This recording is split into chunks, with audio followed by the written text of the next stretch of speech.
Amid concrete and neglect, a poor orphan girl carried within her the memory of music. Her vain millionaire tried to use her as a public attraction to inflate his ego and humiliate her. But when her fingers touched the keys, silence fell over the city. And in that moment, without asking for permission, she took back control of her own story. If you love great stories, please subscribe to our channel and comment where you're from. We continue. Chapter 1. The Forgotten Prodigy. The morning air in Central Park carried the first hints of autumn as Emily Walker hunched over a park bench, her small hands tucked into the sleeves of a sweater, 2 sizes too big. At 12 years old, she possessed the watchful eyes of someone who had seen far more than a child should. 6 months had passed since the accident that took her parents, and each day since had been a lesson in survival. Emily glanced at her, reflection in a puddle near the bench, dirty blonde hair that hadn't been properly washed in weeks, a smudge of dirt across her cheek, and beneath it all, the delicate features that once made strangers comment on what a lovely daughter the Walkers had. Now those same features blended into the background of New York City, invisible to the thousands who passed her daily. "You can't stay here, kid," a park officer approached, his voice not unkind, but firm. "Where are your parents?" The question still hit like a physical blow. Emily gathered her small backpack and nodded, avoiding his eyes. "Just waiting for someone. I'm going now." Before he could ask more questions, she slipped away, following the familiar path toward the subway station. The system of shelters, abandoned, buildings and occasional kind strangers had become her navigation points through the city. She'd learned which shelters asked fewer questions, which restaurant back doors might offer leftover food, and which public bathrooms were safest to wash up in. What no one knew, what Emily kept like a secret treasure, was that before her world collapsed, she had been considered something of a musical prodigy. For 7 years she had studied piano under Professor James Sullivan at the Manhattan Youth Music Academy, her small fingers dancing across keys with a maturity that astonished audiences at student recitals. Professor Sullivan had often told her parents that Emily had the potential for Juilliard one day. That dream felt like it belonged to another person now. As Emily descended into the subway station, the familiar sound of a street musician playing piano drifted through the tiled corridors. She paused, listening. The man played well enough, a simplified version of Debussy's Clair de Lune, but Emily could hear the missed notes, the places where the emotional arc of the piece should have swelled but instead remained flat. Her fingers twitched at her sides, muscle memory responding to the music. She stood watching until the piece ended, then dropped her last quarter into the man's tip jar. "You play beautifully," she lied. The man smiled. "You like music, kiddo?" Emily nodded. "I used to play." "Maybe again someday, right?" She forced a smile and continued on her way, boarding the F train toward Lower Manhattan, where a youth shelter offered beds on a first-come, first-served basis. As the train rattled through the underground tunnels, Emily closed her eyes and played Clair de Lune in her mind, her fingers moving subtly against her thigh, hitting every note perfectly. 3 stops before her destination, the subway doors opened, and a commotion of bodyguards, cameras, and excited whispers flooded the car. Emily pressed herself against the window, trying to become smaller as the crowd pushed in. "Mr. Harrington, over here." "Mr. Harrington, what can you tell us about the new tech campus?" At the center of the whirlwind stood Blake Harrington, his 6'2" frame impeccably dressed in a tailored charcoal suit. At 45, he had the physique of someone who paid more for his personal trainer than most people earned in a month. His technology company, Harrington Innovations, had revolutionized smartphone design 5 years ago, catapulting him from successful entrepreneur to one of New York's wealthiest men. What the adoring public didn't see, what Emily immediately sensed as his cold gray eyes swept the subway car, was the emptiness behind his practiced smile. Blake Harrington was a man who collected admiration like others collected art, as status symbols to display, rather than treasures to cherish. "Just taking public transportation like any other New Yorker," Harrington announced to the reporters. his voice carrying the slight southern drawl he maintained despite 20 years in New York. A branding choice according to the profiles Emily had read in discarded magazines. His eyes locked briefly with Emily's, then dismissed her. In that fraction of a second, she understood exactly what she was to him. Nothing, less than nothing. A dirty smudge on the backdrop of his carefully orchestrated public appearance. Emily looked away first, swallowing the hot coal of shame that burned in her throat. She'd experienced that look many times in the past months, the glance that assessed and discarded her as irrelevant. When the train reached her stop, Emily had to push past the edge of Harrington's entourage. As she squeezed by, her worn backpack brushed against his pristine sleeve. "Watch it," snapped one of his security guards, a bulky man with a shaved head and Bluetooth earpiece. Harrington looked down, registering her presence with annoyance. "It's fine, Tony," he said. Then in a louder voice meant for the cameras, "No harm done, young lady." The fake warmth in his voice made Emily's skin crawl. She hurried off the train without looking back, but not before hearing Harrington's next words to his assistant. "Make sure there's hand sanitizer in the car. This little subway experiment has run its course." Outside the station, Emily walked quickly toward the shelter, hoping she wasn't too late for a bed. Autumn nights were getting colder, and sleeping in parks was becoming increasingly difficult. But as she turned a corner, she saw the line stretching around the block, at least 30 teenagers already waiting. No bed tonight. Emily adjusted her course, heading toward an abandoned building in Alphabet City where she'd slept before. Wasn't safe, but nowhere really was. As she walked, her mind drifted back to the last recital she'd performed before the accident. Chopin's Nocturne in E-flat major, Op. 9, No. 2. Her mother had placed white roses on the piano afterward. Her father had tears in his eyes. "One day," he'd said, "you'll play Carnegie Hall, and we'll be right there in the front row." The memory was so vivid that Emily nearly missed the commotion ahead. A small crowd had gathered around something on the sidewalk. As she approached, she saw it was an old upright piano, damaged, missing its front panel, with a "free" sign taped to it. Someone had apparently tried to move it and abandoned the effort halfway. "Too heavy," a man was saying, "and it's probably ruined from being outside." The small crowd dispersed, but Emily stood transfixed. A piano, an actual piano, just sitting there on the New York sidewalk. Without thinking, she approached it, placed her backpack on the ground, and tentatively pressed a key. The note rang out, slightly flat but recognizable. She pressed another, then another. Despite its condition, most of the keys still worked. Emily glanced around. No one was paying attention to a dirty kid at an abandoned piano. Slowly, she sat on the cracked bench and placed both hands on the keys.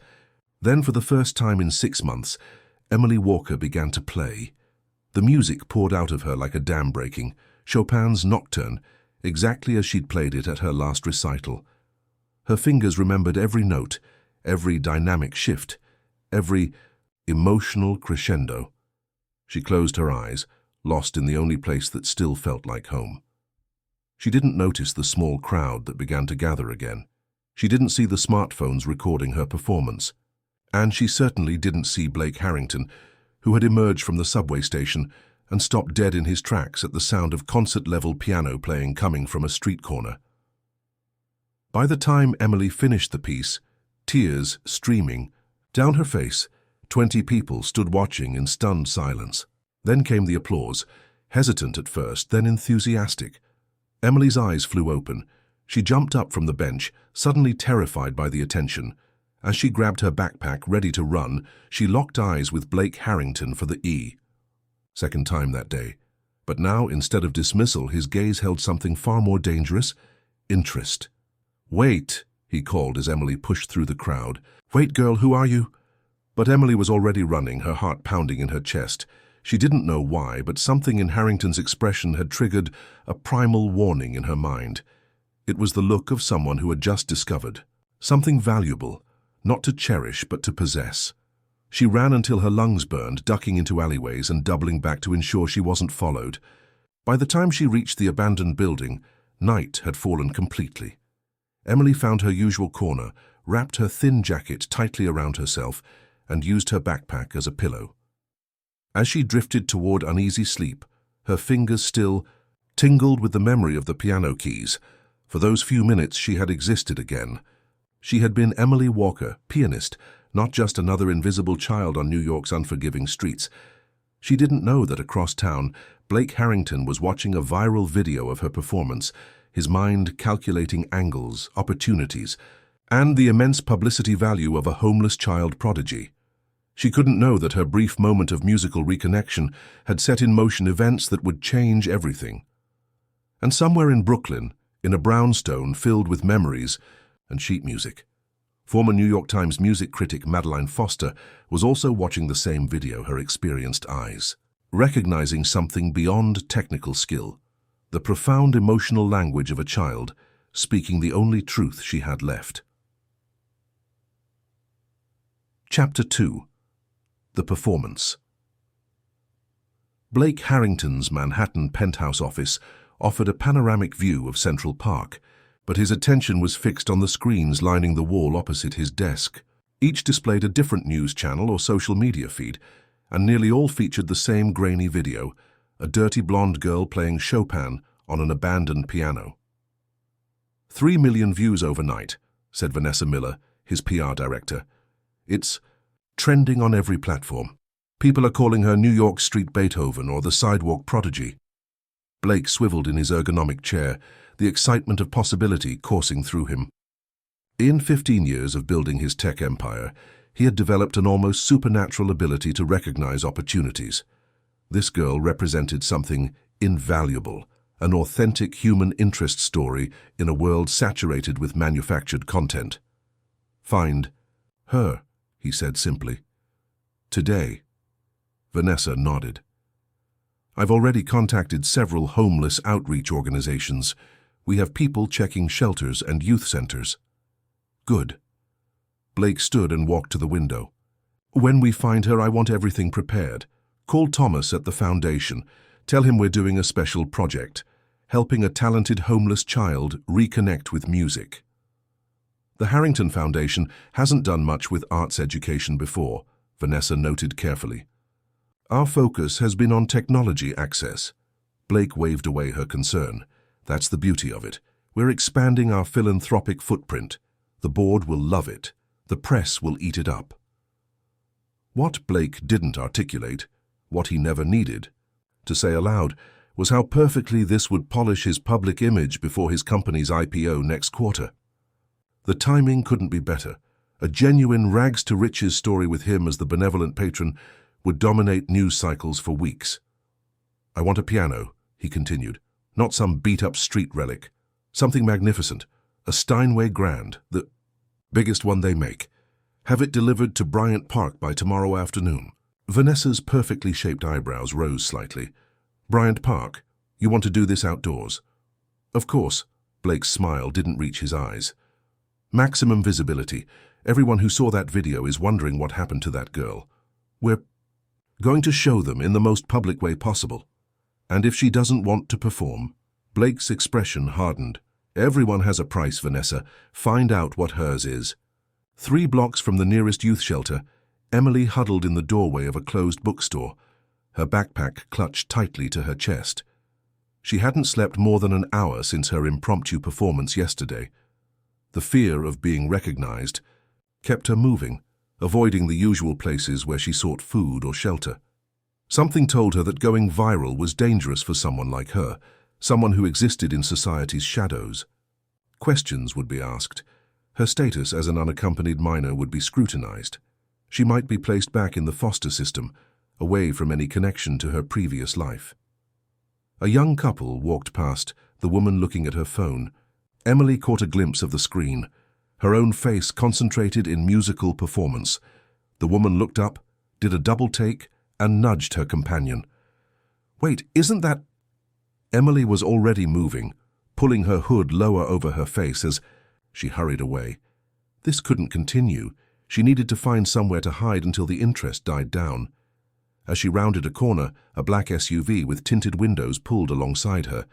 The rear window lowered. revealing the broad face of the security guard from the subway, Tony.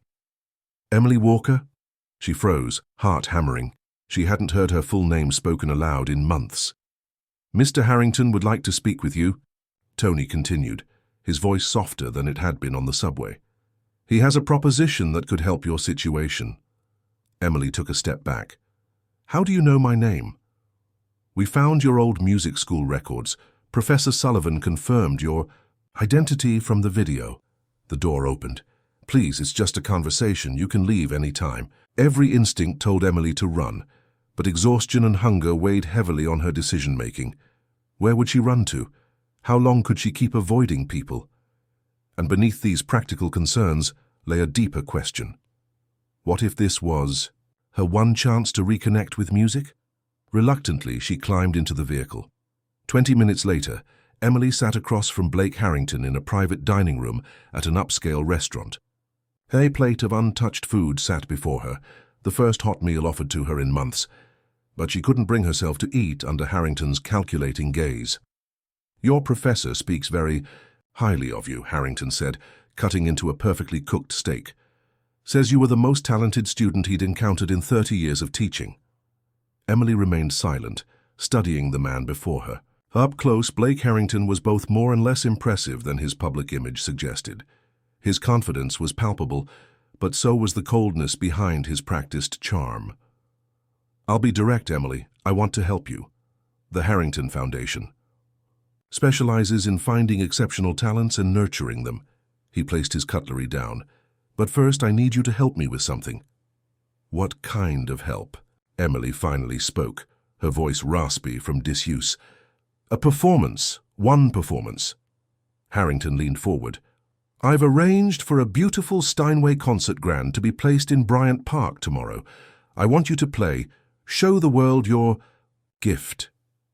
Emily's heart raced at the thought of a Steinway. Her fingers almost trembled with longing. Then reality crashed back. "I can't. I'm not ready. And I look—" She gestured at her dirty clothes and unwashed hair. "All taken care." Harrington snapped his fingers, and Vanessa entered with a garment bag. "New clothes, a hotel room for tonight with all amenities, a stylist in the morning." "Why?" Emily asked, the question direct and piercing. For a moment, Harrington seemed taken aback by her directness. Then he smiled, a smile that didn't quite match the calculation in his eyes. "Because talent deserves a platform, because your story deserves to be heard." He took a sip of water. "And yes, because it aligns with my foundation's mission. Everyone wins." What he didn't say was what would happen if she refused. Emily could read it in the tension of his jaw, the slight narrowing of his eyes. This man wasn't accustomed to hearing no. After the performance, Emily said slowly, "What happens to me? We'll discuss your future, proper housing, returning to music school, perhaps even special tutoring at Juilliard." He slid a card across the table. "All doors that I can open for you." Emily stared at the card, then back at Harrington. She had no illusions about his motives. This was a transaction, not charity. Yet the promise of playing a real piano again, a Steinway no less, pulled at her with almost physical force. "One performance," she said finally. "That's all I'm agreeing to." Harrington's smile widened. "Excellent. Tony will escort you to the hotel. Rest well, Emily. Tomorrow will be a big day." The following afternoon, Bryant Park hummed with unusual activity. Word had spread about the Sidewalk Prodigy performance. News vans lined the perimeter. A magnificent black Steinway Model D concert grand gleamed on a hastily constructed platform near the park's central lawn. Behind a temporary partition, Emily sat motionless as a stylist put final touches on her hair. The transformation was jarring. Clean clothes, professional makeup, hair styled in loose waves. She looked like the Emily from before, yet not quite. There was something performative about this version of herself, something that made her stomach knotty with unease. Blake Harrington worked the growing crowd like a seasoned politician, shaking hands, smiling for cameras, giving sound bites about his foundation's commitment to nurturing undiscovered talents. "Today is about second chances," he told a reporter. about how music can transcend circumstances and bring hope. In the crowd, unnoticed by security, stood Madeline Foster. At 68, the former chief music critic for the New York Times still commanded respect in classical music circles. Her sharp eyes missed nothing, not the commercial logo strategically placed around the piano, not the campaign-like quality of Harrington's interactions, and certainly not the uncomfortable rigidity in Emily's posture as she was led toward the piano. "Ladies and gentlemen," Harrington announced through a microphone, his voice echoing across the park. "The Harrington Foundation is proud to present a very special young artist who reminds us all that extraordinary talent can be found in the most unexpected places. Please welcome Emily Walker." The applause was enthusiastic, but tinged with voyeuristic curiosity. People held phones high, ready to capture another viral moment. Emily felt their gaze like a physical weight as she approached the piano. This wasn't like playing the abandoned upright on an empty street corner. This was a spectacle, and she was the main attraction. She sat at the bench, her new clothes stiff and unfamiliar. The Steinway waited, its perfect ivory keys gleaming in the afternoon sun. Emily placed her hands on the keys and felt their cool smoothness, so different from the worn, slightly sticky keys of the street piano. Her hands trembled. The crowd's murmurs grew louder. She could feel Harrington watching, his gaze burning into her back. "Play," she heard him whisper from nearby. "Play now." Emily closed her eyes, trying to find that place inside herself where music lived, but all she could feel was the artifice of the moment, the staged quality of her appearance, the transactional nature of her presence here. A tear slipped down her cheek, smudging the carefully applied makeup. The crowd grew restless. Someone coughed. Somewhere a baby started crying. Then, through the noise, a quiet voice reached her, an older woman in the front row, speaking just loudly enough for Emily to hear. "The music is still yours. No one can take that from you." Emily opened her eyes and found the source, a white-haired woman with kind, intelligent eyes. Something in that gaze anchored her, offered permission to be authentic in this inauthentic moment. Emily took a deep breath and began to play. Not Chopin, not the classical piece Harrington had requested. Instead, her fingers found the opening, notes of a composition her father had loved, Philip Glass's Opening from Glassworks. Minimalist, hypnotic, building emotion through repetition and subtle variation. The choice was deliberate. This wasn't a piece to showcase technical brilliance. It was music that required the audience to listen differently, to feel rather than merely admire. As she played, Emily felt something unexpected: power. For the first time since losing her parents, since losing her home and identity, she was making a choice. The music flowed through her, each note a statement of selfhood. The crowd fell silent. Phones lowered as people stopped recording and simply experienced the moment. Even Blake Harrington stood transfixed, though his expression betrayed confusion rather than appreciation. When Emily finished, the silence lingered for 3 heartbeats before the applause began, different from before, less sensational and more reverent. She turned to face the audience, her gaze finding the white-haired woman who had spoken to her. The woman nodded once, a gesture of profound understanding.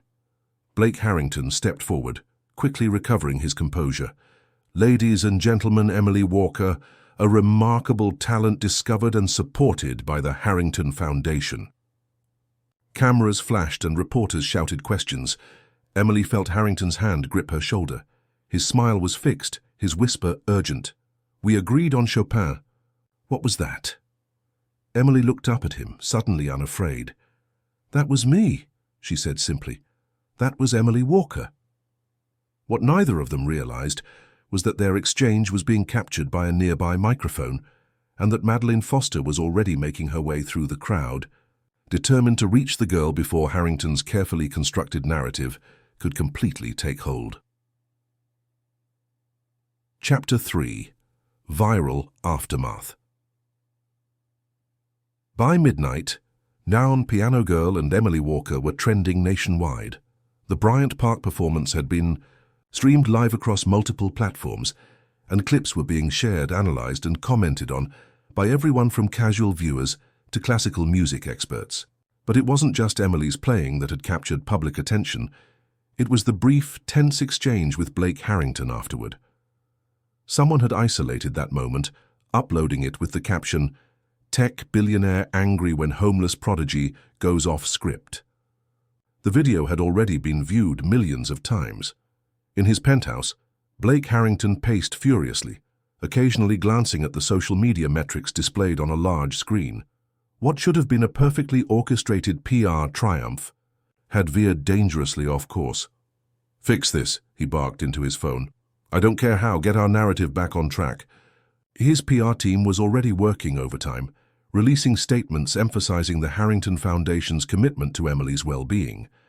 They highlighted the Foundation's arrangements for her temporary housing at the Four Seasons Hotel, the planned educational assessment, the potential scholarship. But the public wasn't buying it. The authenticity of Emily's rebellion against Harrington's obvious stage managing had resonated far more powerfully than his corporate philanthropy. "Sir," Vanessa's voice was cautious through the speakerphone, "there's another issue. The Department of Child Services has been contacted. They're asking questions about Emily's living situation and our legal relationship to her." Blake stopped pacing. "Who contacted them?" "We're not sure. But given Emily's status as an unaccompanied minor, it was inevitable once she gained public attention." Blake cursed under his breath. He'd moved too quickly, hadn't properly considered the legal complications. A child couldn't simply be plucked from the streets for a publicity stunt, no matter how well-intentioned it appeared. "Where is she now?" "Still at the hotel. Security reports she hasn't left her room since returning from Bryant Park." "Keep her there," Blake ordered. "I'm calling Judge Williams. He owes me a favor. We'll get emergency temporary guardianship on humanitarian grounds." As he ended the call, Blake gazed out at the Manhattan skyline.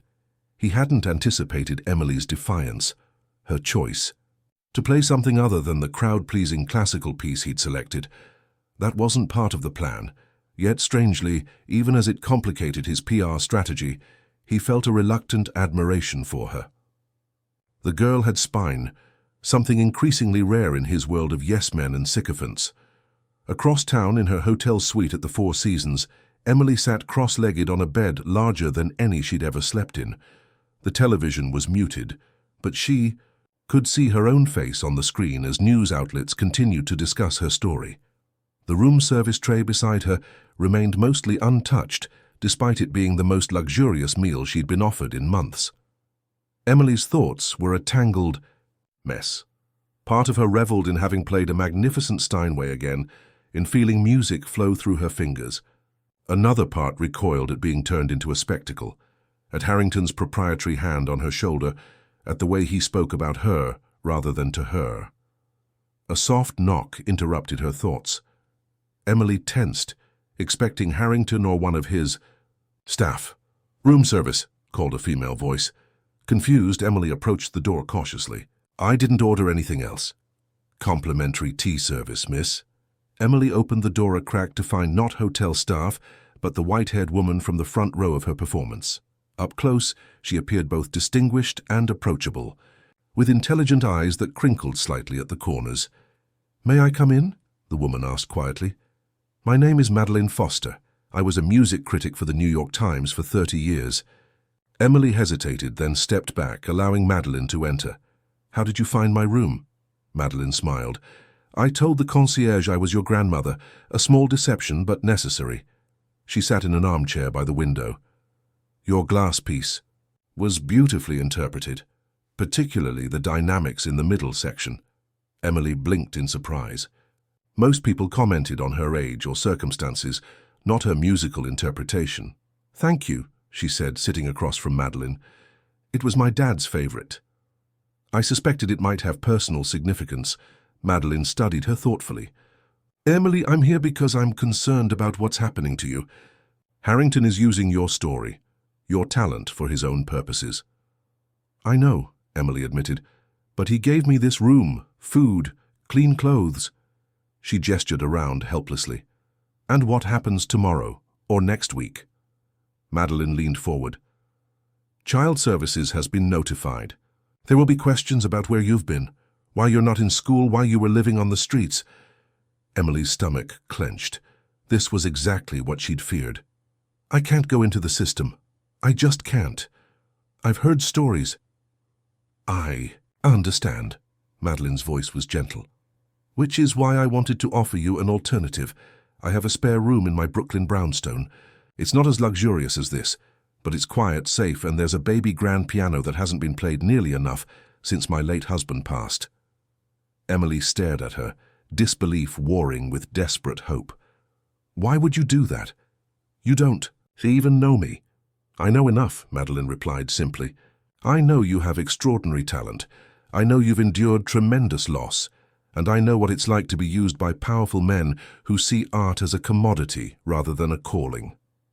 Before Emily could respond, her phone, a new device provided by Harrington, buzzed with a text message. Car will collect you at 8 a.m. for breakfast meeting with Blake and Juilliard representatives. Wear the blue dress. Emily showed the message to Madeline, whose expression hardened. He's moving quickly to establish control, she observed. Emily, I won't pressure you. The choice must be yours. But if you want to leave, I can help you. Now, once the machinery of publicity and corporate philanthropy fully engages, it will be much harder. Emily stood and walked to the window, looking out at the glittering city below. The luxury of the hotel room, the promise of Juilliard, the security of Harrington's resources, all of it pulled at her with almost gravitational force after months of desperate survival.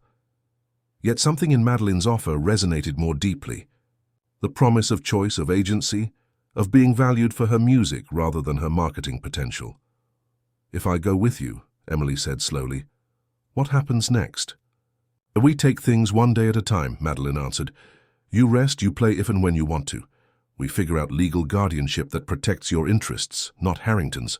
Most importantly, you decide what kind of musician, what kind of person you want to become. Emily took a deep breath. Okay, let's go. 30 minutes later, they slipped out through the service entrance, Madeline having distracted the security guard Harrington had stationed in the lobby. By the time they reached Madeline's brownstone in Park Slope, Brooklyn, Emily was half convinced Harrington's men would be waiting for them. But the tree-lined street was quiet, the three-story house warm and welcoming.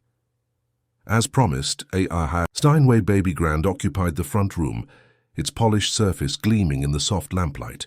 Emily approached it reverently, running her fingers lightly over the fullboard. It was my husband's, Madeline explained. Richard was a composer. He would have loved to hear you play it. Emily carefully lifted the fullboard and played a single note, a perfectly tuned middle C that resonated through the room. Thank you, she whispered, the simple phrase inadequate for the magnitude of what Madeline was offering. Across the river in Manhattan, chaos erupted the next morning when hotel security discovered Emily's empty room. Blake Harrington's rage was cold and focused as he assembled his crisis team. Find her, he ordered. Now. But finding Emily proved more difficult than anticipated. Madeline had been careful to disable location services on the phone Harrington had given Emily, which now sat at the bottom of a trash can several blocks from the hotel. No credit cards had been used, no rideshare accounts activated. It was as if Emily had vanished. What Harrington didn't anticipate was the shift in public perception that occurred when news broke of Emily's disappearance.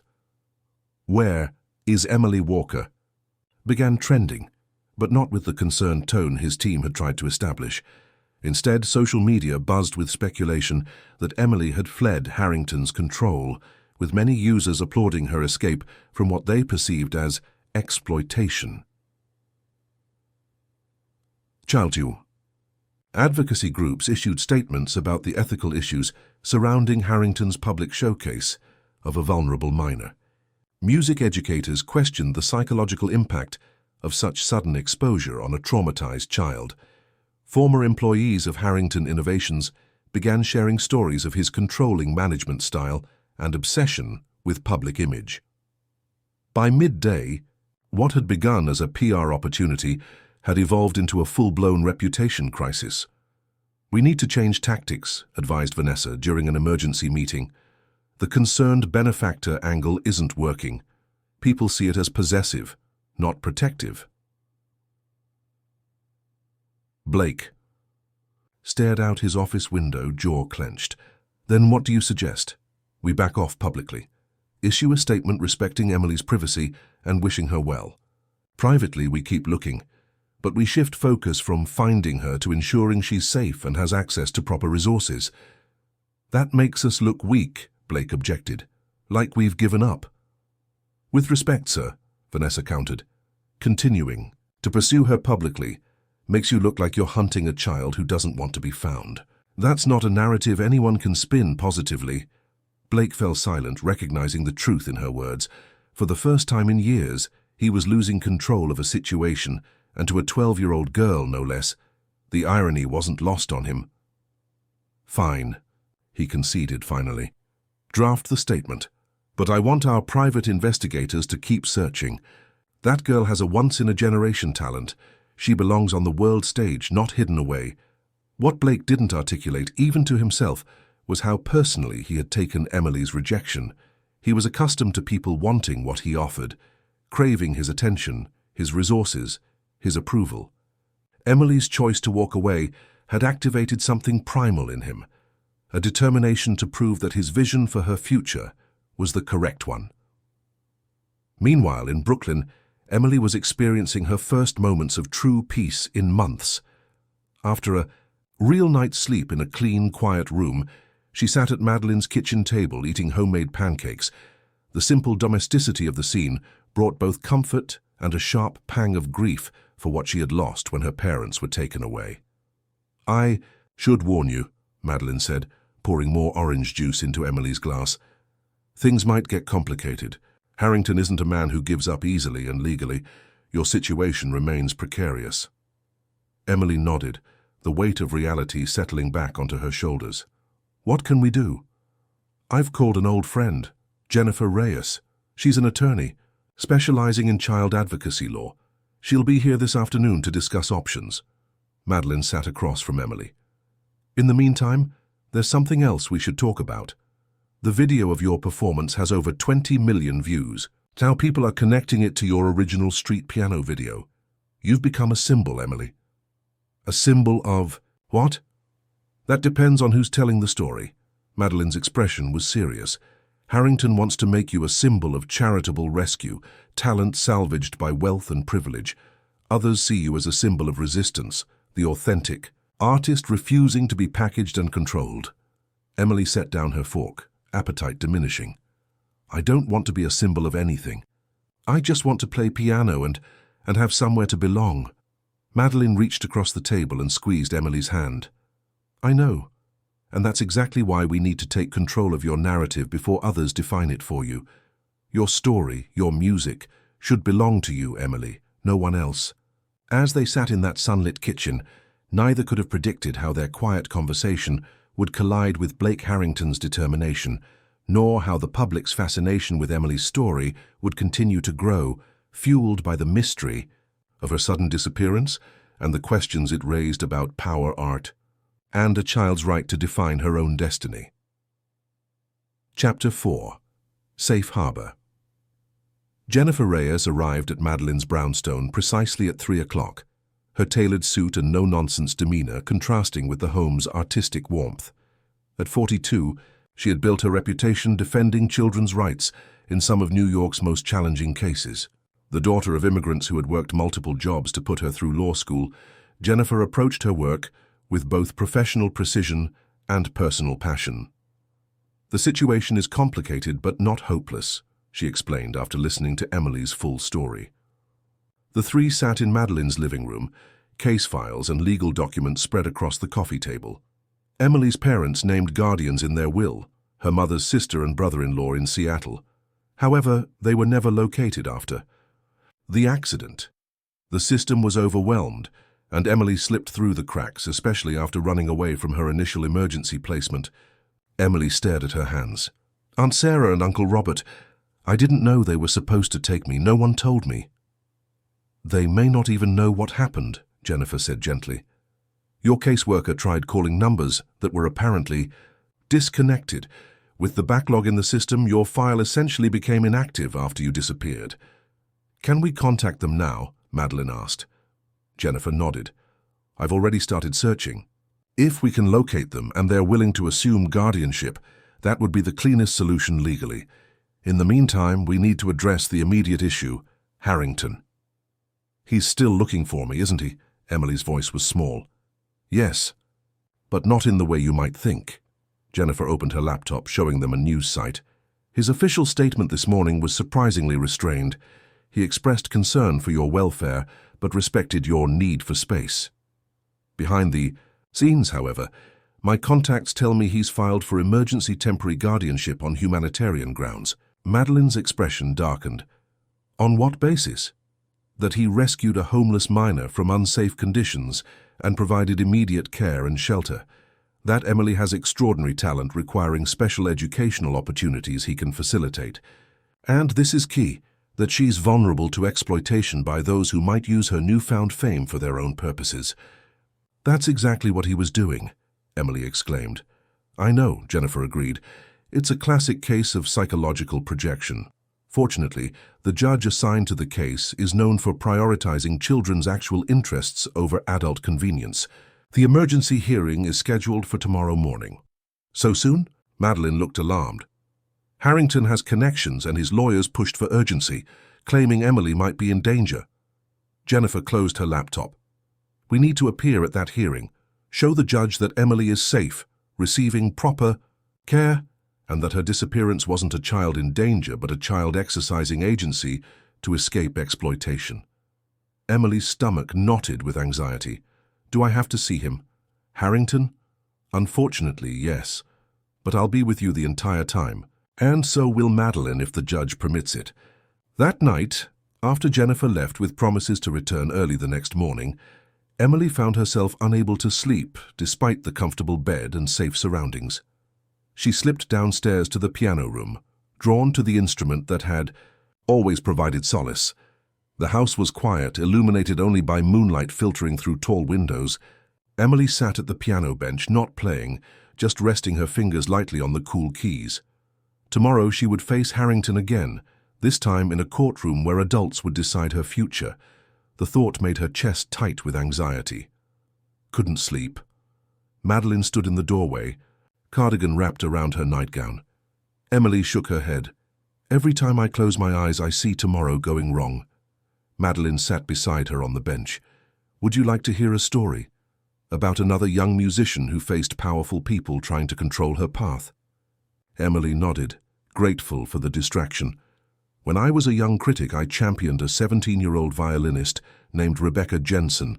She had technical brilliance, but, more importantly, emotional depth beyond her years. A major recording label signed her, intent on marketing her as a child prodigy. Even though at 17, she was hardly a child. They wanted to dictate everything, her repertoire, her appearance, even her personal narrative. They particularly objected to her girlfriend, fearing it would alienate conservative classical music audiences. What happened? Emily asked. Rebecca walked away, broke her contract, risked legal repercussions. Everyone said she was destroying her career before it began. But she understood something essential, that true artistry requires authenticity. She couldn't play with her whole heart while living a fragmented life. Did she ever perform again? Madeline smiled. She founded her own chamber music ensemble, recorded on her own terms, and now heads the string department at Oberlin Conservatory. She found success her way, on a path that honored her complete self. But she was 17, Emily pointed out. I'm only 12. Everyone keeps saying, I don't get to decide. Age complicates things legally, yes, but it doesn't negate your fundamental right to dignity and self-determination. Madeline gently closed the piano's fallboard. Tomorrow won't be easy. But remember, your voice matters, even in that courtroom. Especially in that courtroom. Kiri. Emily finally drifted to sleep. Madeline remained downstairs, making phone calls to former colleagues and friends in the music world. By morning, she had set in motion a plan that would either protect Emily or at minimum ensure that Blake Harrington's actions would be thoroughly scrutinized by those whose opinions he valued. The family court building in downtown Manhattan was imposing, all stone and authority. Emily, dressed in a simple but proper blue dress borrowed from a neighbor's daughter, clutched Madeline's hand as they climbed the steps. Jennifer walked beside them, her expression professionally composed despite the cluster of reporters who had somehow learned about the hearing. "No comments," Jennifer stated firmly as cameras flashed and questions were shouted. "This is a private matter concerning a minor." Inside, they were directed to a small courtroom where Blake Harrington already waited with his legal team, 3 impeccably dressed attorneys with leather portfolios and confident expressions. Blake himself stood when Emily entered, his face arranged in an expression of concerned benevolence. "Emily," he said warmly, stepping forward. "I've been so worried." Jennifer smoothly intercepted him. "Mr. Harrington, please direct all communication through counsel." The judge, a black woman in her 60s with silver-framed glasses and a no-nonsense demeanor, entered the courtroom. Judge Patricia Wilson had presided over family court cases for 22 years and was known for cutting through pretense to focus on children's welfare. "This is an unusual case," she began, after preliminaries were complete. "Normally, emergency guardianship hearings involve relatives with established relationships to the child. Mr. Harrington, you have no prior connection to Emily Walker beyond a recent publicity event." Harrington's lead attorney, a man named Douglas Simmons, stood. "Your Honor, my client provided shelter and support to a homeless minor in crisis. His foundation has extensive resources to ensure her educational, physical, and emotional needs are met. Most importantly, he can protect her extraordinary musical talent from exploitation." Judge Wilson's expression remained neutral. "Ms. Reyes?" "Jennifer." "Your Honor, Mr. Harrington's sudden interest in Emily's welfare coincided precisely with her viral video performance, not before when she was actually homeless and struggling. His subsequent actions demonstrate not protection, but control, including a public performance orchestrated primarily for his company's publicity benefit." "That's absurd," Harrington interjected. "The performance was for Emily's benefit, to showcase her talent." "Mr. Harrington," Judge Wilson warned, "speak only when addressed directly." She turned to Emily. "Young lady, I'd like to hear from you. This proceeding concerns your future, and while you're not of legal age to make all decisions independently, your perspective matters to this court." Emily stood, her heart pounding. She had rehearsed what to say with Jennifer, but the judge facing Harrington, made her mind go momentarily blank. "Take your time," Judge Wilson encouraged. Emily took a deep breath. "Mr. Harrington found me after my video went viral. Before that, I passed him on the subway, and he didn't even see me, just another homeless kid. He only became interested when he realized my story could help his image." She turned slightly to look directly at Harrington. "At the performance, he got angry when I played a different piece than he wanted. He kept telling reporters things about me that weren't true. He made decisions without asking what I wanted or needed. And when I left the hotel, his people tried to track me down like I was property that had been stolen." Harrington's face tightened, but he remained silent under the judge's watchful eye. "And how do you feel about your current arrangement with Miss Foster?" Judge Wilson asked. "Safe," Emily said simply. "Madeline doesn't treat me like a project or a publicity opportunity.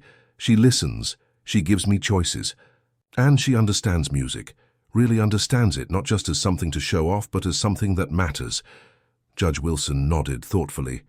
"Miss Foster, are you petitioning for guardianship yourself?" "No, Your Honor," Madeline responded. "We're actively searching for Emily's aunt and uncle in Seattle, who were named as guardians in her parents' will. I'm simply providing safe harbor until proper legal arrangements can be made." "Your Honor," Simmons interjected, "with all due respect, Ms. Foster is 70 years old with no experience raising children. Mr. Harrington's foundation can provide comprehensive support services, educational opportunities, and a continuation of the exploitation Emily just described," Jennifer countered. Mr. Harrington's interest is transparently self-serving, particularly with his company's IPO approaching. Judge Wilson held up her hand. Before I make any determination, I need to address another matter. She turned to Emily again. Young lady, you've been absent from school and proper supervision for several months. While I understand the extraordinary circumstances following your parents' accident, that situation cannot continue. Emily's heart sank. This was what she had feared. Being forced into the system, away from the piano, away from Madeline's understanding presence. However, Judge Wilson continued, I see no evidence that Mr. Harrington, despite his resources, is an appropriate guardian. His connection to you is recent and frankly concerning in its motivations. She shuffled through some papers before continuing. I'm ordering the following. Emily will remain in Ms. Foster's care temporarily while expedited efforts are made to locate her relatives in Seattle. The Department of Child Services will conduct weekly welfare checks. Emily will begin appropriate educational arrangements immediately, either through homeschooling or school enrollment. Mr. Harrington is to have no contact with Emily unless specifically requested by her through counsel. Harrington stood abruptly. Your Honor, this is outrageous. My foundation has helped countless children. Emily's talent requires resources and connections that she can access without being used as a corporate mascot, Judge Wilson finished firmly. Mr. Harrington, your concern would be more convincing if it had manifested before she became a social media sensation. This court's priority is Emily's welfare, not your foundation's publicity calendar. She struck her gavel. We'll reconvene in 30 days to reassess, sooner if Emily's relatives are located. Court adjourned. As they left the courtroom, Emily felt lightheaded with relief. She had been heard, truly heard, perhaps for the first time since losing her parents. The future remained uncertain, but for now she had space to breathe, to play, to begin healing. Blake Harrington watched them leave, his expression unreadable.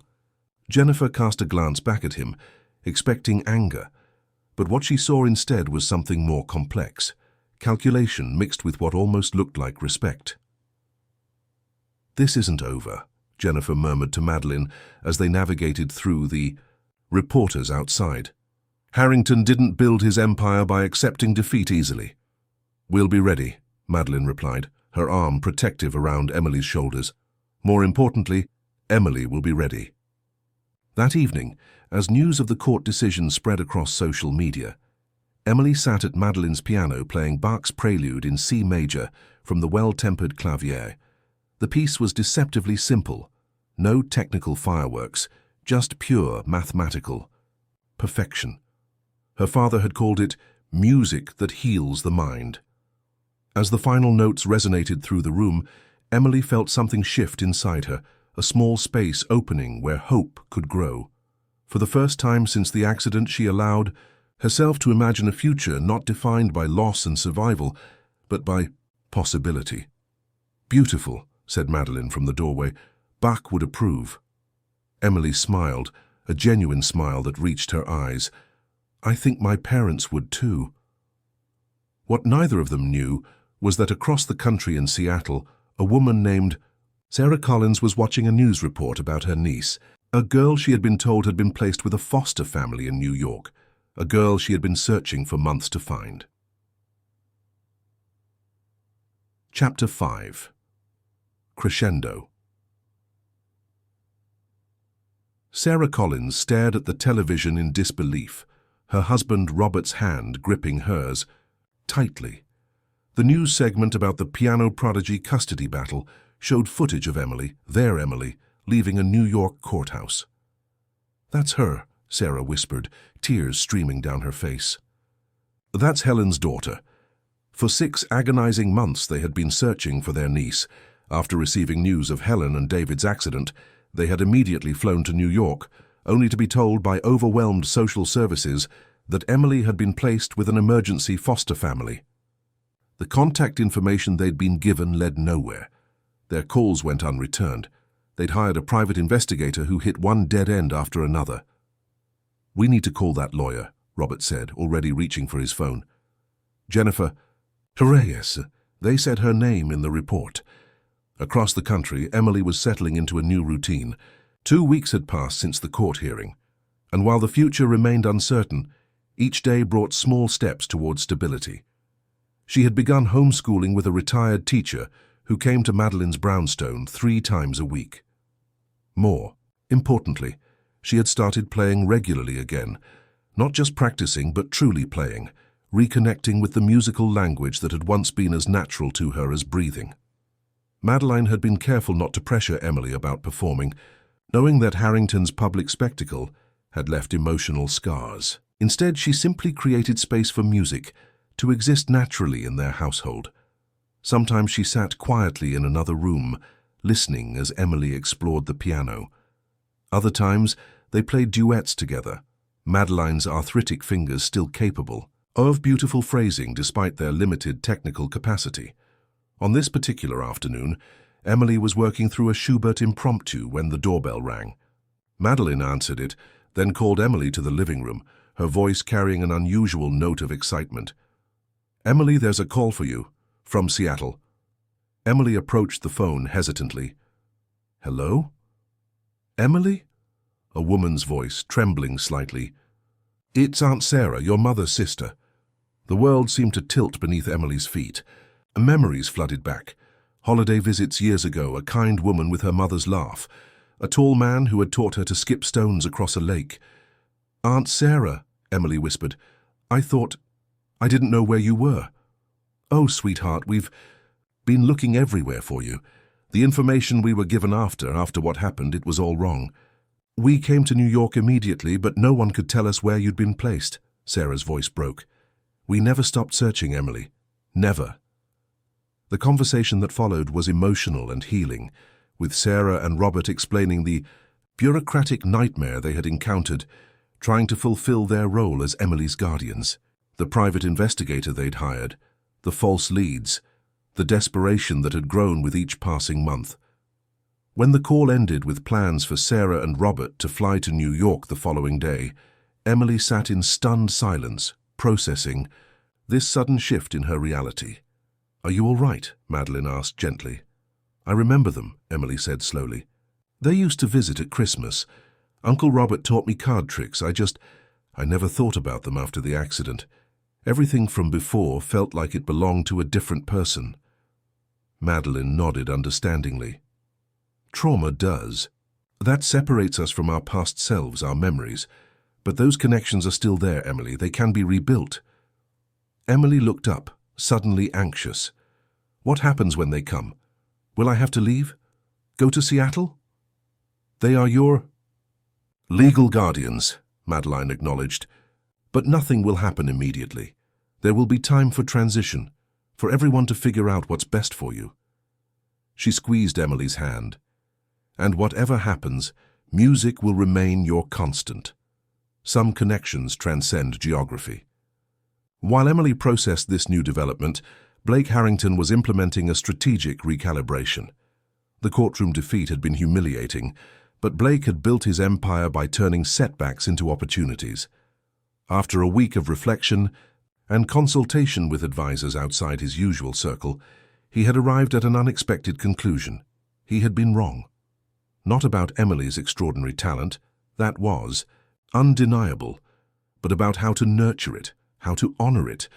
His approach had been transactional rather than transformative. He had seen her as an asset to acquire rather than a young artist to support. "I've been thinking about the Walker situation," he told Vanessa during their morning briefing. "We need to change course completely." Vanessa looked surprised. Blake Harrington rarely admitted miscalculations. "What are you proposing?"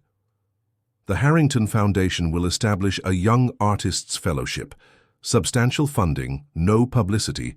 Requirements, no strings attached. For exceptional talents facing extraordinary circumstances." He paced his office. "And we'll offer the first fellowship to Emily Walker, through proper legal channels, with absolutely no expectation of involvement from her beyond pursuing her artistic development." "That's unusually altruistic," Vanessa observed cautiously. Blake stopped pacing. "Is it, or is it simply good business in the long term? The approach I took with Emily was short-sighted. It damaged our reputation and, more importantly, risked damaging a once-in-a-generation talent.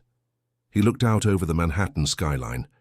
My father built factories, tangible things you could touch and measure. I've built networks, systems, platforms, intangibles that connect and enable. But what remains when we're gone? What actually lasts? He turned back to Vanessa. Art lasts, music lasts.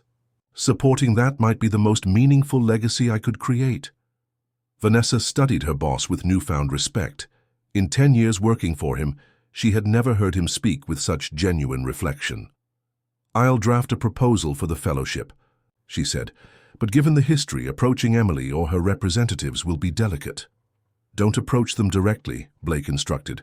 "Send the information to Judge Wilson and Jennifer Reyes. Make it clear that this is being established, regardless of Emily's participation. It's not a bargaining chip. It's a genuine attempt to make amends and create something positive." The following day, Sarah and Robert Collins arrived at Madeline's brownstone. The reunion was emotional and complex, joy mingled with grief, relief shadowed by the trauma of separation. Emily found herself simultaneously drawn to these familiar relatives and hesitant to trust that they wouldn't disappear again. "You've grown so much," Sarah said, wiping tears as she embraced Emily. "You look so much like your mother." Robert knelt to Emily's eye level. "We never stopped looking for you, kiddo. Never." As the adults discussed legal matters in the kitchen, the transfer of guardianship, the logistics of Emily's potential relocation to Seattle, Emily retreated to the piano room, seeking the solace of music amid emotional turbulence. She began playing Debussy's Clair de Lune, the piece that had once been her mother's favorite.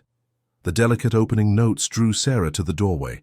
She stood listening, tears streaming silently down her face as her niece played the piece with a depth of feeling that transcended technical prowess.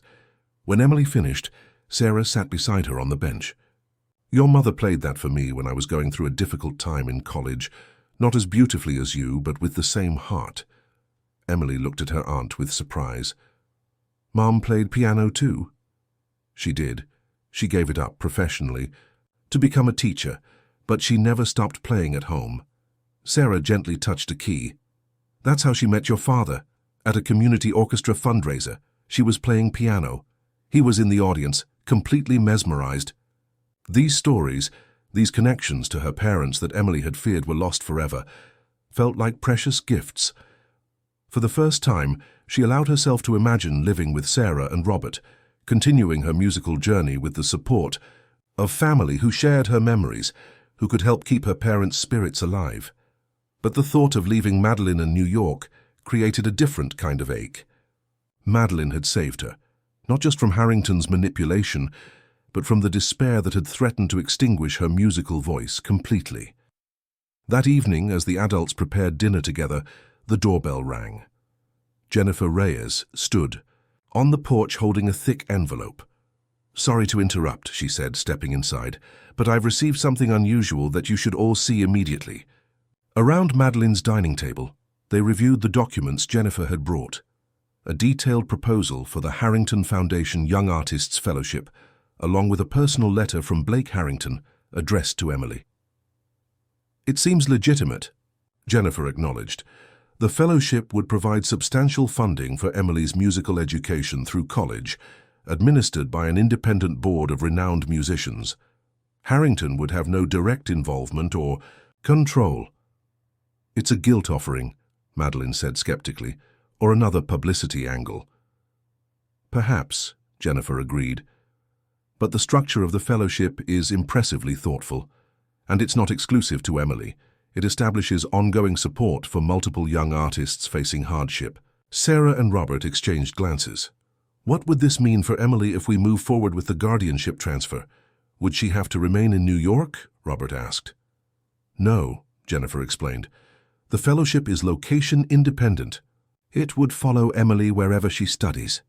All eyes turned to Emily, who had been silently absorbing the discussion.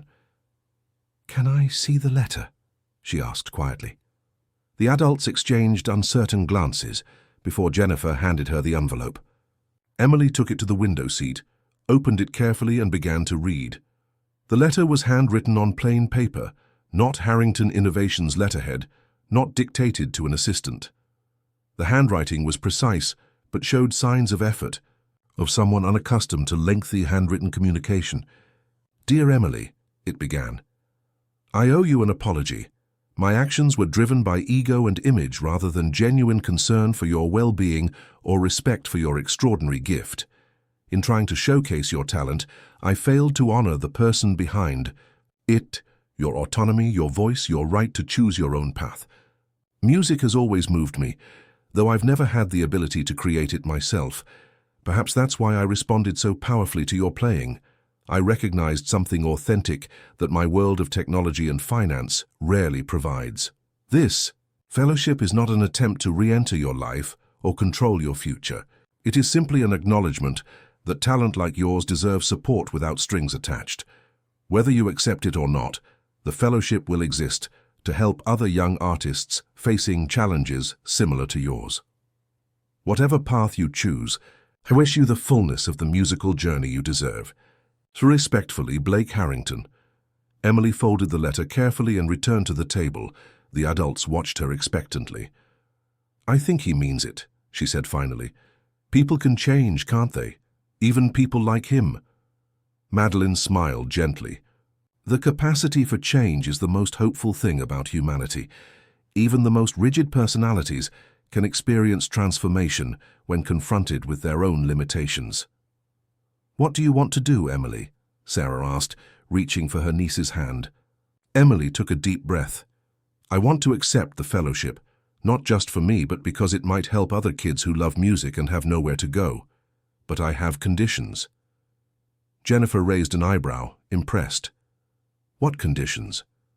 "First, I want to move to Seattle with Aunt Sarah and Uncle Robert. They're my family and I want to get to know them again." She squeezed Sarah's hand. "Second, I want Madeline to be involved with the fellowship board. She understands music and young musicians better than anyone." Madeline looked surprised. "Emily, that's not necessary."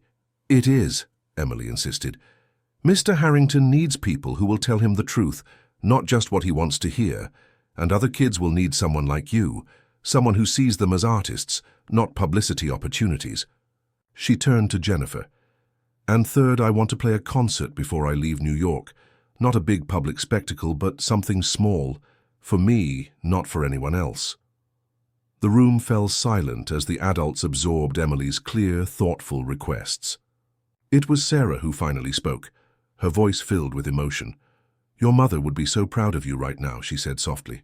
"Not just for your music, but for your wisdom." As plans took shape over the following weeks, Emily found herself at the center of a community effort to honor her wishes with integrity. Jennifer negotiated the fellowship details, ensuring that Madeline received a permanent position on the advisory board.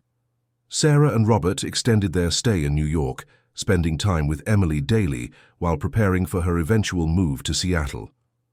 And Madeline, recognizing that her role in Emily's life was changing but not ending, focused on helping Emily prepare for the concert she had requested, a private recital for the people who had helped her through the darkest period of her young life. The venue chosen was significant, the small recital hall at the Manhattan Youth Music Academy, where Emily had once studied with Professor Sullivan. When approached about hosting the event, the elderly professor had been overjoyed to learn that his former student was not only safe but returning to music. As the day of the concert approached, Emily spent hours at Madeline's piano, preparing a program that told her story through music, from loss through struggle to healing and hope. She worked with a focus and maturity that astonished even Madeline, who had witnessed the depth of her talent from the beginning. What no one expected was the note that arrived from Blake Harrington 3 days before the concert. Not another letter, just a simple request delivered through Jennifer. Would Emily consider allowing him to attend her recital? He would understand completely if the answer was no. Emily considered the request carefully before responding with a single word: yes. Chapter 6. Resolution: The Manhattan Youth Music. Academy's recital hall held only 80 seats, but its acoustic design rivaled venues many times its size. Built in the 1920s by a piano manufacturer who understood the subtle mathematics of sound, the small space had perfect resonance. Each note traveled clear and undistorted to every corner of the room. Emily stood backstage, peering through a gap in the curtain as guests arrived. Professor Sullivan greeted them at the door, his stooped frame and white hair unchanged since Emily had last seen him. Jennifer Reyes arrived with Judge Wilson, who had taken a personal interest in Emily's case. Social workers, shelter volunteers, and even the subway pianist who had unwittingly reconnected Emily with her musical past. Each had received a personal invitation. "Nervous?" Madeline asked, approaching with a small bouquet of white roses. Emily nodded. "But a good nervous, like before competitions, when Dad used to say butterflies in your stomach just mean your body is paying attention to something important." Madeline smiled, handing her the flowers. "These are from Sarah and Robert, a tradition continued." Emily buried her face in the blooms, inhaling their sweet scent. The gesture, so reminiscent of her mother's ritual before performances, brought tears to her eyes. "They remember so many things about my parents," she said softly. "Stories I'd forgotten or never knew. Yesterday, Uncle Robert showed me pictures from their wedding. Mom was playing piano at the reception.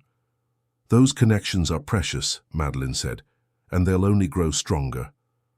Emily nodded, then tensed as she spotted Blake Harrington entering the hall. Unlike his usual entourage of assistants and security, he arrived alone, dressed not in his trademark custom suit, but in a simple dark blazer and slacks. He appeared smaller somehow, less commanding without his carefully constructed corporate armor. "He came," Emily whispered. "Are you all right with that?" Madeline asked, watching her carefully. Emily considered the question. "Yes, I think it's important. For both of us." Professor Sullivan approached the small stage and raised his hands for attention. The murmur of conversation faded. "Welcome, friends," he began, his voice still carrying the crisp British accent that had intimidated and inspired his students for decades. "Today marks not just a recital, but a homecoming. Emily Walker was once my most promising young student, a child with not merely technical ability, but that rarer quality, the capacity to make an audience feel through music." He adjusted his glasses. The circumstances that led to her absence from these halls were tragic. Her return under such extraordinary circumstances is nothing short of miraculous. I invite you to listen today, not as critics or even as supporters, but as witnesses to the resilience of both the human spirit and the enduring power of musical expression. As applause filled the small hall, Emily took her position at the piano. She had chosen to begin with Bach's Prelude in C major, the piece she had played for Madeline on her first night of safety. Its mathematical precision and emotional clarity made it perfect for centering herself, for finding the calm focus she would need for what followed. The piece flowed from her fingers with pristine articulation, each voice in the counterpoint distinct yet harmoniously connected to the whole. As the final chord resolved, Emily moved without pause into her second selection, Beethoven's Pathétique Sonata, its stormy opening representing the turmoil following her parents' accident. From her seat in the front row, Madeline watched with professional appreciation and personal pride as Emily navigated the technical and emotional complexities of the program she had chosen. Each piece reflected a chapter in her journey: Debussy's impressionistic Footprints in the Snow, evoking her months of homeless wandering; Chopin's Nocturne in E-flat major representing the memories that had sustained her. In the audience, Blake Harrington sat motionless, his expression unguarded for perhaps the first time in years. Something in Emily's playing seemed to bypass his carefully constructed defenses, reaching whatever remained of the person he might have been before ambition and ego had reshaped him. Halfway through Chopin's Nocturne, he closed his eyes, silent tears tracking down his face. For her final piece, Emily had chosen Philip, Glasses Opening from Glassworks, the composition she had played at Bryant Park, instead of Harrington's selected showpiece. But this performance differed subtly from that day. Where before her interpretation had carried defiance and assertion of selfhood, today it conveyed something more nuanced, acceptance, integration, the beginning of healing. As the final notes faded, the audience remained silent for several heartbeats, collectively held in the emotional space Emily had created. Then the applause began, not the polite appreciation of a typical recital, but a genuine outpouring of recognition for what they had witnessed. Emily stood, acknowledged the applause with a modest bow, then stepped to the microphone at the side of the piano. "Thank you all for coming," she said, her voice steady despite her racing heart. "Music has always been my voice, sometimes the only voice I had. Each of you here today helped me find it again when I thought it was lost forever." She scanned the audience, meeting individual gazes. "Professor Sullivan, who taught me that technique serves emotion, not the other way around. Jennifer Reyes, who showed me that adults can fight for children, not just over them. Judge Wilson, who actually listened when no one else would." Her eyes found Sarah and Robert in the front row. "My aunt and uncle, who never stopped searching for me, who carried the memory of my parents even when I couldn't bear to." She turned slightly. "Madeline Foster, who offered shelter without expectation, who understood that sometimes the most important thing you can give someone is space to remember who they are." Finally, her gaze settled on Blake Harrington. The room grew tense, collectively, holding its breath. "And Mr. Harrington, who reminded me that people can change, that mistakes, even serious ones, don't have to be the end of the story." Harrington looked up, visibly surprised at being acknowledged, especially without rancor. "In 3 weeks I'll be moving to Seattle with my aunt and uncle," Emily continued. "I'll be starting 8th grade at a new school, continuing my piano studies and helping to shape the Young Artist Fellowship that will support other kids who need music as much as I do." She smiled, a genuine, unguarded expression that transformed her face from solemn to radiant. "This isn't a goodbye concert. It's a thank you, and a beginning." The reception that followed was informal, punch and cookies in the Academy's wood-paneled lobby. Emily found herself at the center of a circle of well-wishers, accepting congratulations and navigating the bittersweet emotions of impending farewell. She noticed Blake Harrington standing somewhat apart from the crowd, examining the framed photographs of past students that lined the walls. After a moment's hesitation, she approached him. "Thank you for coming," she said simply. Harrington turned, his usual mask of confident authority noticeably absent. "Your playing was extraordinary, even more so than at Bryant Park." "That was different," Emily acknowledged. "I was angry then, scared." "You had every right to be." Harrington's admission came quietly. "I saw talent and opportunity, not a child who had suffered tremendous loss. That was inexcusable." Emily studied him, seeing beyond the public persona to the conflicted man beneath. "The fellowship is a good idea. It will help a lot of kids. With Madeline on the board, it will be what it should be." He hesitated. "I've asked her to chair the selection committee. She has the musical knowledge I lack, and more importantly, the humanity I'm still learning." This revelation surprised Emily. "She didn't tell me that. She only agreed yesterday on one condition, that the fellowship remain completely independent from Harrington Innovations' publicity machinery." A small, self-deprecating smile crossed his face. "She drives a hard bargain, your guardian angel." Emily couldn't help but smile at the accurate description. "That sounds like Madeline." A comfortable silence fell between them, not friendship exactly, but a kind of peace. Harrington broke it with an unexpected question.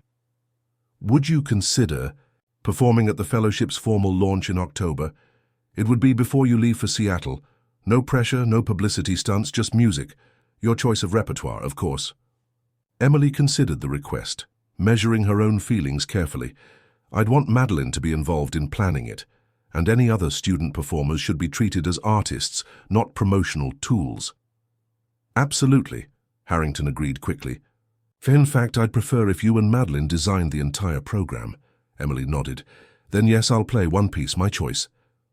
Across the room, Madeline watched the exchange with Sarah and Robert, their expressions a mixture of protective concern and cautious hope. "She's remarkable," Sarah said softly, "to find forgiveness after everything that happened." "Emily understands something many adults never grasp," Madeline replied. that holding on to anger, however justified, ultimately constrains your own freedom more than it punishes those who hurt you. Robert smiled gently. Her mother was the same way. Helen could be furious with you, then work through it completely without leaving emotional debris behind. You'll be good for her, Madeline said, a hint of wistfulness in her voice. She needs family, continuity, roots, connection to her parents through people who knew them. Sarah touched Madeline's arm. She needs you too. Different relationships serve different purposes in a child's life. You saved her, Madeline, not just physically but spiritually. That bond doesn't end with geography. Over the following weeks, as summer turned to early autumn, Emily's life was filled with preparation. For the move to Seattle, for the fellowship launch concert, for the new chapter that awaited her. She divided her time between Madeline's brownstone and Sarah and Robert's temporary apartment, building bridges between her past and future. The day before the fellowship concert, her final public performance in New York before moving west, Emily sat with Madeline in the piano room where they had first connected. "I've been thinking about what to play tomorrow," Emily said, sorting through sheet music. "Something that represents transformation, possibility." "What speaks to you?" Madeline asked, her approach always centered on Emily finding her own artistic voice rather than imposing external expectations. Emily considered the question. "Chopin's Ballad No. 1 in G minor." Madeline raised an eyebrow. "That's an ambitious choice, technically demanding, emotionally complex." "I've been working on it privately," Emily admitted. "It tells a story, beginning in reflection, building through conflict, reaching towards something new. It feels right for tomorrow." "Then that's what you'll play," Madeline said simply. The following evening, the Allen Room at Lincoln Center glowed with soft lighting. Floor-to-ceiling windows revealed the twinkling panorama of Central Park and the Manhattan skyline beyond. Unlike the Bryant Park spectacle, this event carried a different energy, respectful, focused on the music rather than the narrative surrounding it.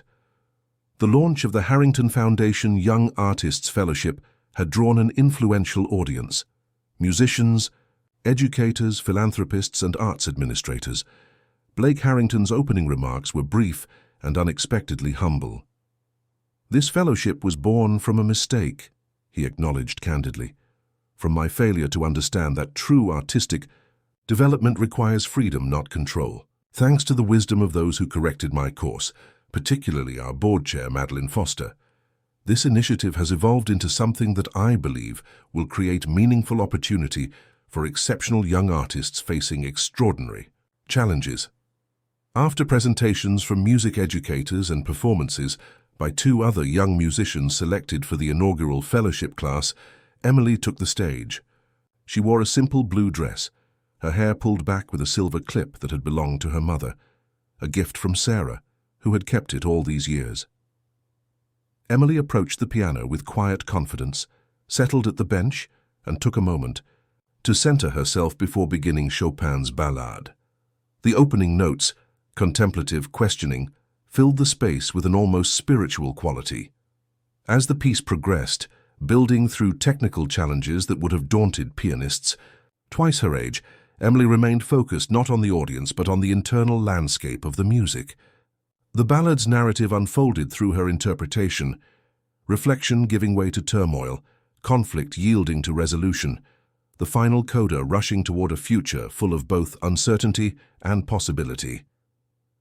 When the final chord resounded through the hall, there was a moment of perfect silence before the audience rose in a standing ovation. Emily acknowledged their response with a modest bow, then left the stage without flourish or drama. Backstage, she was enveloped in a group embrace by Sarah, Robert, and Madeline, the family created by both blood and circumstance that would support her journey forward. "Your parents were here tonight," Sarah whispered, wiping tears, "in every note you played." 2 days later, Emily stood in JFK Airport's departure lounge, saying her final goodbyes to Madeline before boarding the flight to Seattle.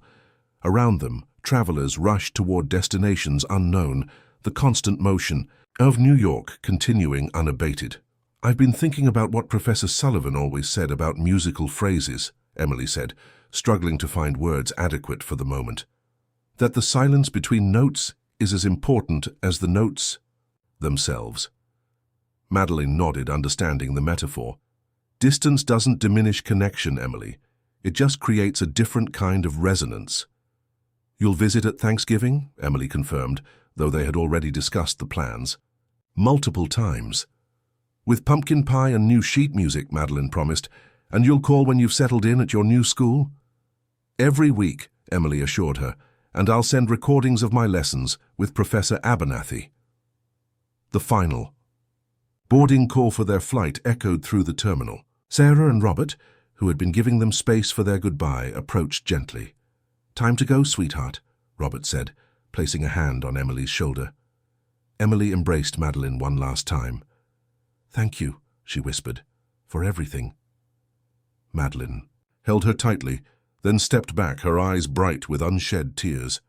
"Play beautifully," she said simply, the same words she had spoken after every lesson, a blessing and an affirmation combined. As Emily walked toward the gate between Sarah and Robert, she turned back once to wave. Madeline stood watching, a solitary figure amid the airport's chaos, her hand raised in farewell. 6 months later, Madeline sat in Seattle's Benaroya Hall, program in hand, waiting for Emily's first major performance with the Seattle Youth Symphony. Next to her sat Blake Harrington, a surprising but now familiar concert companion. Their initially awkward professional relationship had evolved into a genuine collaboration as the Young Artists Fellowship flourished under their joint guidance. "Nervous?" Blake asked, noticing Madeline checking her watch for the third time in 10 minutes. "Not for her," Madeline replied with a smile. "Emily doesn't get nervous anymore. She gets focused." The house lights dimmed. On stage, Emily appeared in a formal black dress, her posture confident as she took her place at the Steinway. In the front row, Sarah and Robert watched with undisguised pride as their niece prepared to perform Mozart's Piano Concerto No. 23, her first concerto with full orchestral accompaniment. As the conductor raised his baton and the orchestra began the introduction, Madeline felt a profound sense of rightness. The journey had been tumultuous, marked by loss and struggle, but also by unexpected grace and human connection. Emily's story, like the music she created, contained dissonance and harmony, tension and resolution, silence and sound. When Emily's fingers touched the keys for her entrance, the first notes carried a quality that brought tears to Madeline's eyes, not just technical precision or emotional depth, but authentic joy. This was a child who had found her way back to music, not as escape or obligation, but as genuine expression of a self that had endured, healed, and continued to grow. In that moment, watching Emily play with both technical brilliance and emotional truth, Madeline understood what Professor Sullivan had meant when he spoke of music's highest purpose, not to impress or entertain, but to remind us of our capacity for transformation, to take the broken pieces of experience and reshape them into something beautiful, coherent, and ultimately hopeful. As the concerto's final movement raced toward its jubilant conclusion, Emily's playing embodied that truth.